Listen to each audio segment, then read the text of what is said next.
2016 को इस देश में नोटबंदी हो गई थी। 8 नवंबर 2016 को जब इस देश में नोटबंदी हुई थी तब आपने कितने नोट गिने? कितने गिने? तो एक एक आदमी के कम से कम 400-400, 500-500, किसी के तो 1000-1200 करोड़ नोट गिने। 1000-1200 करोड़ नोट एक एक के गिने। ऐसे 500-500 करोड़ नोट वाले लोग कम से कम 1000 घर तो होंगे इस देश में। 1000 लोग जो 500-500 करोड़ के नोट जिनके पास थे वो आपने गिने।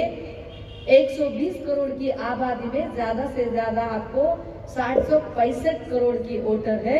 65 करोड़ वोटर में वोट देने वाली जो है, जो लगभग जो संख्या है वो ज्यादा से ज्यादा 45 से 50 करोड़ है। अगर आप हमारे हजारों करोड़ नोट गिन सकते हो तो आपको हमारे वोट भी गिनने पड़ेंगे, गिनने ही पड़ेंगे। फिर वो कहते हैं कि अरे त्याच्यात फारच वेळ जातो, बहुत टाइम लगता है। तुला कुणाचं लग्न लावायला जायचंय? असं काय काम आहे तुझ्याकडे एवढं? 5 साल में एक बार इलेक्शन होता है।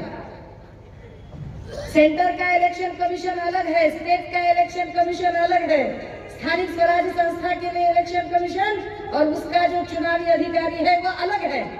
5 साल में एक इलेक्शन स्टेट का आता है। आपको 5 साल में सिर्फ एक बार काम करना है, लेकिन आप तनख्वाह पूरे 5 साल की लेते हो। 5 वर्षाचे वेतन भत्ते तुम्ही घेता। किती दिवस लागतील बरं मतं मोजायला? 4 दिवस, 8 दिवस, 15 दिवस? तुम्ही सांगितले तुम्हाला की 7 वाजता वोटिंगची काउंटिंग सुरू झाली की 10 वाजता सरकार स्थापन मोकळे व्हा। नाही तुम्ही 20 तारखेला निकाल लागला होता आणि मुख्यमंत्र्यांनी शपथ घ्यायला 5 तारीख उजळली आणि मंत्रिमंडळाचा शपथविधीसाठी आजचा दिवस उजळला, 1 महिना वेळ लागला। मग मोजायला 15 दिवस लागू देत ना, बिघडलं कुठं? काय हरकत आहे? 5 वर्षातून एकदा होणाऱ्या निवडणुकीसाठी जर तुम्ही 5 वर्ष आमचे वेतन भत्ते खाता तर फुकट पगार कशाचा घेताय? करा काम।